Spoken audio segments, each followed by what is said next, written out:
ಹೀಗೆ ಬಂತು ನಿನ್ನ ಪ್ರೇಮದ ಕತೆ.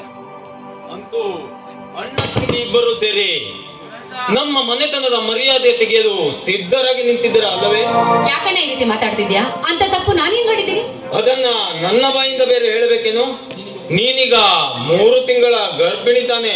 ಅಯ್ಯೋ ಅಣ್ಣ, ಆ ವಿಷಯನ ಬಾಯಿ ನಾನು ಹೇಳಿ. ಓಹ್, ಇದಾ ವಿಷಯ. ಅಂತೂ ನನ್ನ ತಂಗಿ ಗರ್ಭ ಧರಿಸದೆ ಪವಿತ್ರ ಪ್ರೇಮಿಗಳಾಗಿದ್ದೀರಾ, ಎಷ್ಟೇ ಸಂತೋಷ.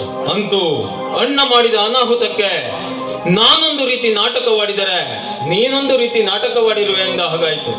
ನೋಡು, ಆ ನೊಂದ ಸುನಿತಳ ಬಾಳನ್ನ ನಾವಿಬ್ಬರು ಸೇರಿ ಹಸನಾಗಿ ಮಾಡಲೇಬೇಕು. ಹೌದಣ್ಣ. ಈಗ ಎಲ್ಲಿದ್ದಲ್ಲಣ್ಣ ಅವಳು? ಬಾಣ, ಮೊದ್ಲು ಪತ್ತೆ ಹಚ್ಚಿ ಅವಳನ್ನ ಹಾಸ್ಪಿಟ್ಲಿಗೆ ಅಡ್ಮಿಟ್ ಮಾಡೋಣ. ನೋಡಮ್ಮ, ಆ ಕೆಲಸವನ್ನ ನಾನು ಈಗಾಗಲೇ ಮಾಡಿ ಮುಗಿಸಿದ್ದೇನೆ. ಹೌದಾ? ನೋಡು, ನಾವಿಬ್ಬರು ಈಗ ಮನೆಗೆ ಹೋಗೋಣ. ನಡೆ.